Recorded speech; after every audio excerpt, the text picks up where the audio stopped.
கூகுளில் அதிகமாக தேடப்பட்ட 10வது வார்த்தை லட்சத்தீவு மற்றும் மோடி.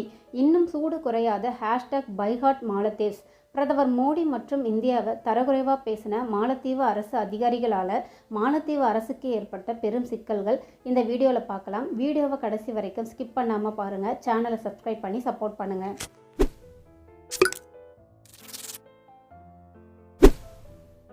பிரதமர் மோடி அவர்கள் லட்சத்தீவுக்கு போயிருந்தார். அங்கே அவர் அடிக்கல் நாட்டு விழா நிறைய ஈவெண்ட்ஸ்ல எல்லாம் கலந்துக்கிட்டாரு.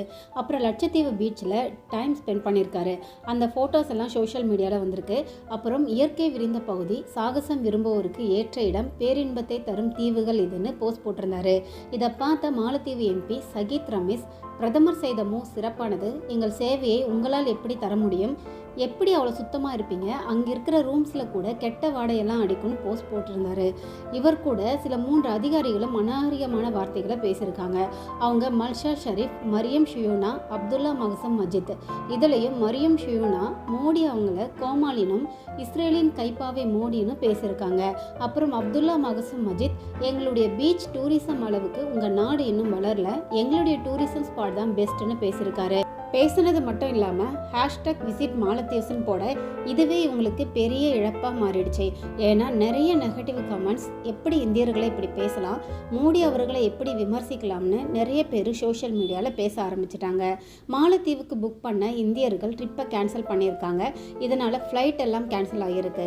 சினிமா பிரபலங்கள் மாலத்தீவுக்கு எதிராக கருத்துக்களை பதிவிட்டு வராங்க.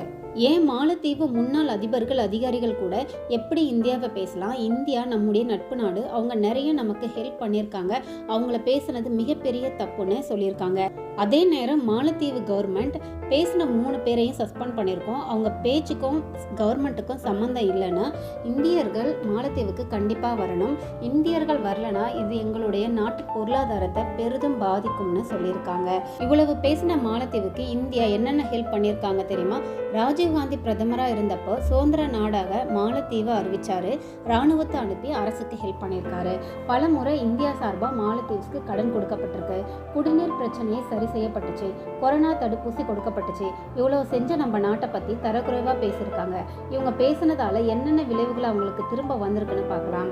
மேக் மை ட்ரிப் என்ன சொல்லியிருக்காங்கன்னா, லட்சத்தீவுக்கு போகிற ஆசை நிறைய பேருக்கு வந்திருக்கு.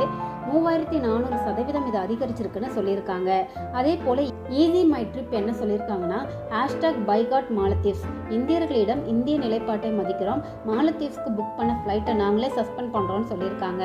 இது மட்டும் இல்லை, IATO Indian association of tour operators, TAAI travel agents association of India, TAFI travel agents federation of India, ATOAI adventure tour operators association of India, ADTOI association of domestic tour operators, இந்த tourism trade associations எல்லாம் promote பண்ணுறதை stop பண்ணியிருக்காங்க மாலத்தீவுக்கு எதிராக. அதே நேரம் Lakshadweep, Andaman Nicobar, Sri Lanka, Mauritius, Bali போன்ற tourism பிளேஸ்க்கு ப்ரொமோட் பண்ணியிருக்காங்க.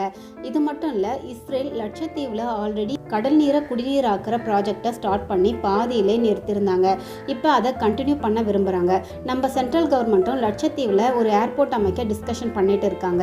உதவி செஞ்ச நாட்டை பற்றி தப்பாக பேசுறது எவ்வளோ பெரிய தப்புன்னு இந்த அதிகாரிகளுக்கு தெரிஞ்சால் சரி. இது போல் வேற ஒரு டாப்பிக்கோட வேற வீடியோவில் பார்க்கலாம். நன்றி.